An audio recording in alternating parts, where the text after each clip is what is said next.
back to Spirit Hunters Paranormal 911. My name is Tim. Been doing some videos, kind of an educational side, talking about different subjects, how to do investigations, what type of equipment to use, a little bit about what type of spirits there are, a little bit on the lines of orbs and shadow figures and manifestations. This video today I'm going to do more lines on how do you choose places to go investigate. How do you know where to go to see if you can capture ghosts or spirits. But before I get into that, I want to kind of go over a subject that I don't know, people are still not quite sure about what I'm talking off the subject.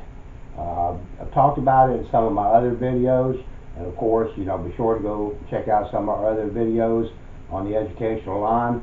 But I get the question about my abilities, my gift. I am an empath, and what that is it enables me to do many things, being able to see, hear spirits, being able to pick up on energy, knowing whether it's negative or positive energy.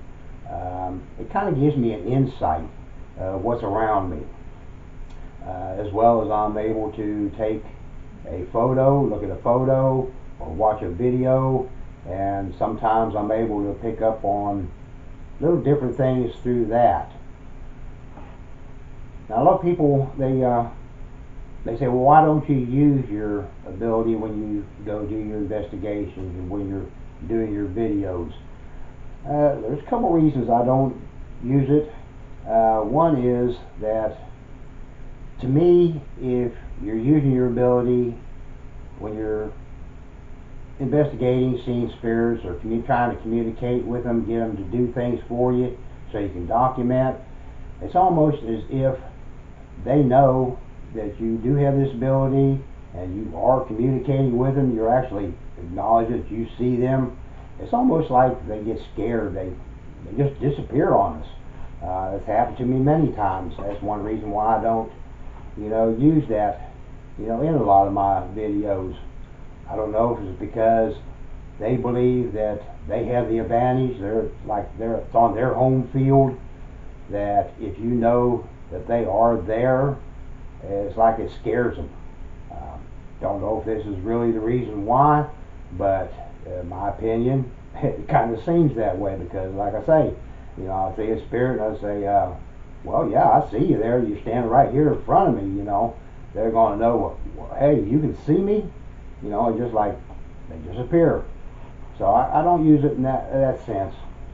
Another reason that I don't use it is, if I use it, it's almost like I'm controlling the situation, or I'm controlling the investigation.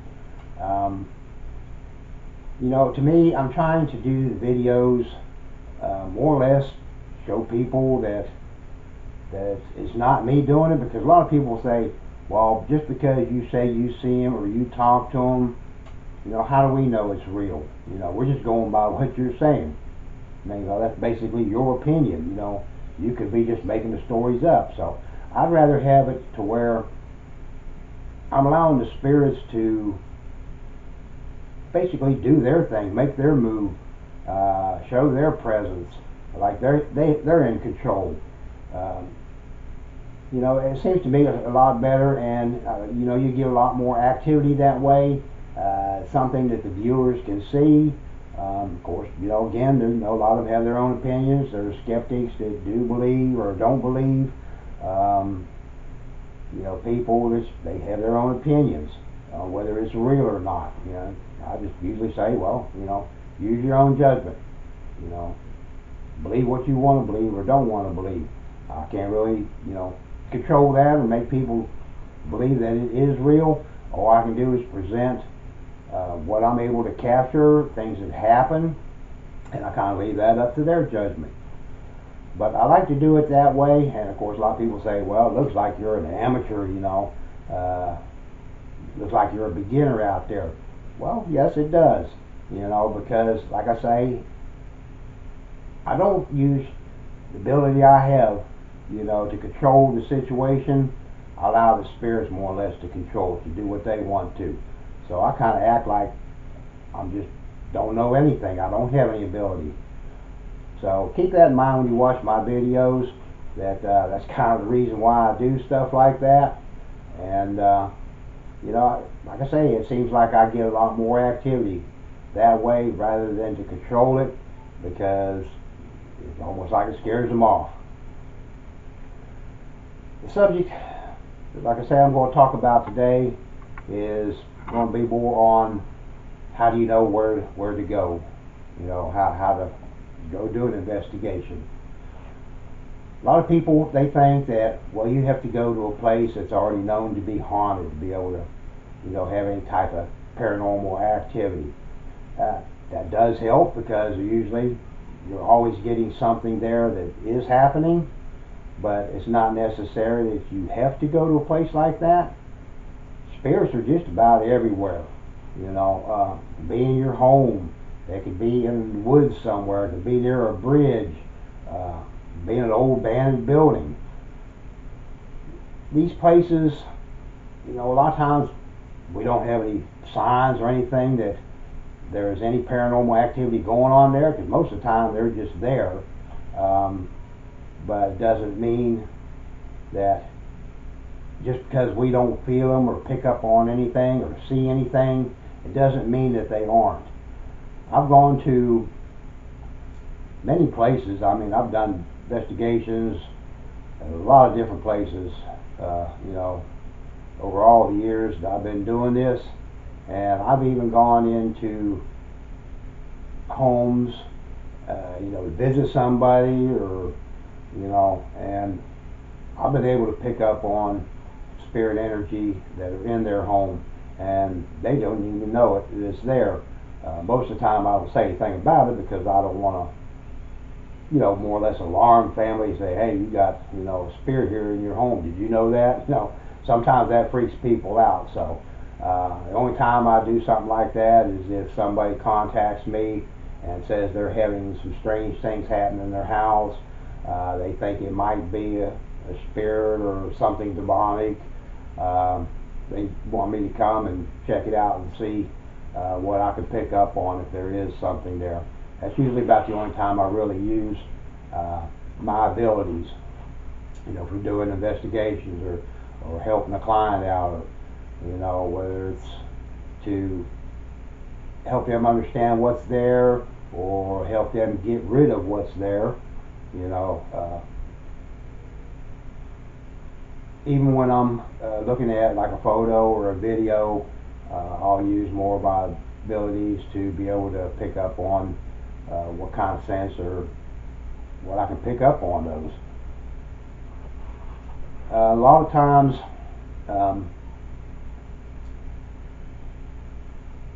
I don't know, I've done so many investigations for clients. I even had one that it's kind of I don't know, it's a sad or touchy subject, that a family contacted me because their daughter had disappeared and gone missing or whatever, and they believed that something tragic happened to her.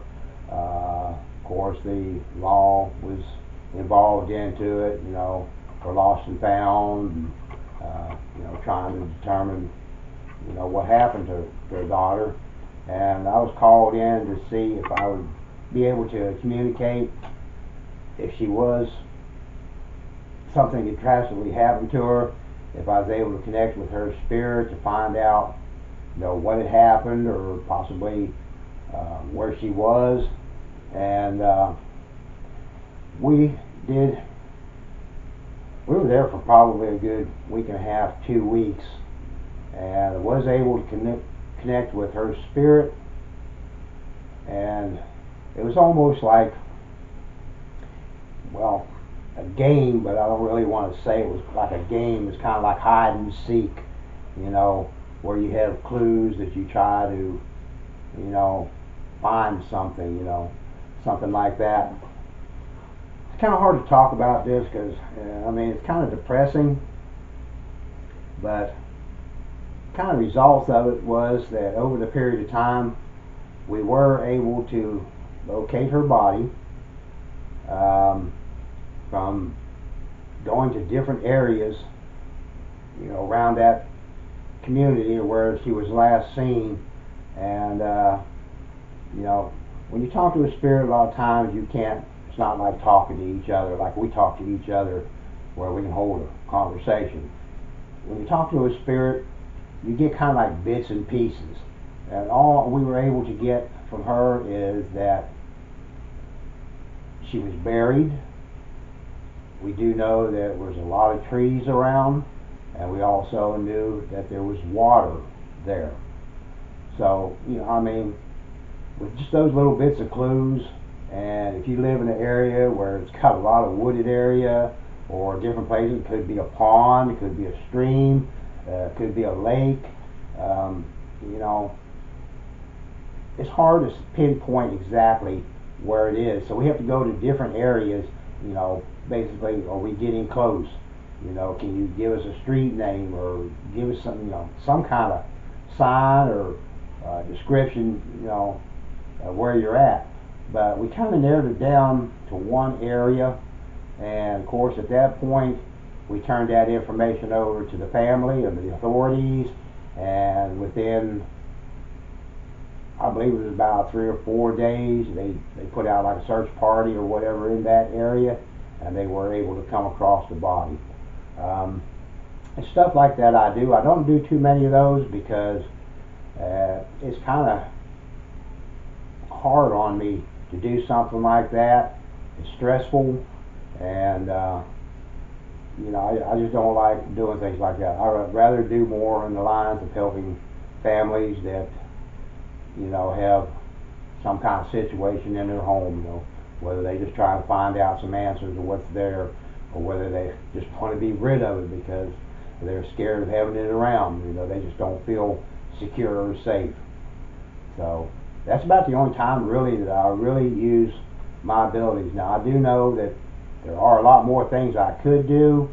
I kind of block those out. I just kind of use pinpoint, or I guess focus on certain parts of what I'm able to do what I'm doing. I do have people also ask me, says, was this something that is just, you have to be there to pick up on, or concentrate or focus on? No, I hear voices and I see ghosts all the time. I mean, even sitting here in my home talking with you, I'm hearing spirits, that are talking around me, not necessarily seeing them, but I can hear them. It's almost like going into a public place where there's a lot of people. You have a group over here having a conversation amongst themselves, one over here, and it's almost like I'm able to, pinpoint on the different groups, like I'm focusing in on that. So I do basically the same thing. Even though I'm hearing all this, I'm kind of blocking it out in a way. But if there's something that kind of draws my attention, then I'll start kind of focusing in on that particular subject or that area. So I mean, it does kind of get annoying. When it first started happening to me, it was kind of scary because I was able to pick up on all this. But after a while, and with some training, I was able to control it to where I could just focus on what needed to be focused on, and kind of put the other off to the side, almost like it's just kind of going through one ear and out the other, so I'm not really paying that much attention to it. Same on being able to see spirits. I can see them, but it's like I don't acknowledge them unless it's something that really draws my attention to them. Then I'll focus in on that. So that's pretty much what I want to kind of clear up, because I have a lot of people that question, why I don't use it, what actually I'm able to do, and hopefully this kind of clarified, or to where people could understand a little bit better. Now back to the subject on places to go. As I said, you know, pretty much anywhere you can go to do. You can do it at homes, you can do it in wooded areas, you can go by a bridge. I mean, just about anywhere. Doesn't have to be known to be haunted. I try to pick places where there's been somebody that may have been killed there, some kind of tragedy, major tragedy, where they were killed through a car accident, or a home that had caught fire, or something happened where a person passed away. Cemeteries are real active. A lot of abandoned buildings, especially if they're like hospitals or funeral homes. I mean, there's just so many places out there. So you can just about go anywhere and try to do an investigation. I'm not saying that you'll go into these places and something will happen. Doesn't mean that there's nothing there. It just may mean that they just don't want to communicate or do any type of activity for you. I've gone to places that I know that there are something there, but not being able to pick up anything off of my camera, off my voice recorder, or my spirit box or K2 meter, but I know that they're there. So a lot of times on places that I'm doing research or investigating, like right now I'm doing mostly on cemeteries, and I'll go to a new cemetery where nobody's ever done anything like that before, and I go there and I know the spirits are there, and I'll try to do my investigation and don't get nothing. And it's almost like they're there watching us, you know, from a distance, following us around, kind of checking out, seeing what we're doing.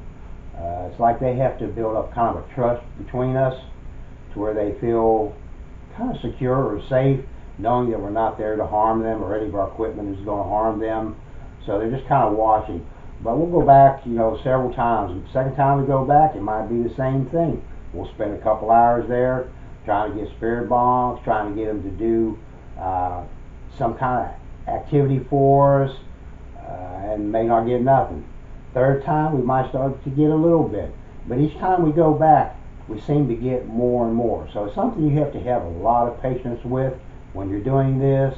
And like I say, it's just because you don't get anything where you go does not mean that there's not a spirit or some type of energy there.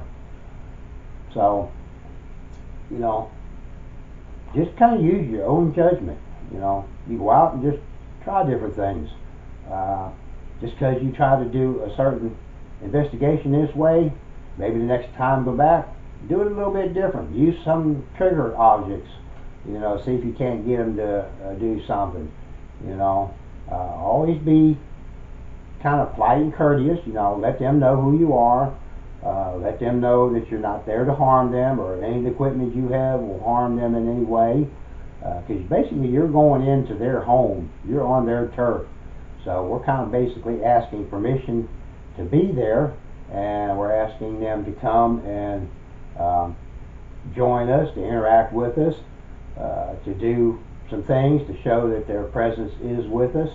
So, you know, just kind of do different things, and eventually you will get some activity or results on what you're trying to capture or what you're there to do. Pretty much covers what I want to talk about on this video. Like I say, you know, check out some of our other videos on different subjects. They do help people that are wanting to get into doing paranormal investigating, such as we call it, ghost or spirit hunting, or people that have already started doing it, kind of new at it. A lot of times they're out there and they're looking for other ways to do something. So some of these videos will help in that line. Of course, we'll have other videos coming out, so keep an eye out for those. While you're there, hopefully you enjoyed this video or enjoy our other videos. be sure to jump down the bottom there and hit that subscribe button, become a fan or a follower of our channel. Be sure to share with everybody you know. Hopefully they'll come and join us as well. Hit that notification bell. That way every time we have a video come out, you'll be notified. Also, if you're liking our videos, smash that like button. It lets us know that you are enjoying our videos, and it helps us to know which videos our viewers are enjoying the most and what we can concentrate on to make more that they like. But like I say, I guess I pretty much covered everything, and till our next video, y'all be safe and have a good day.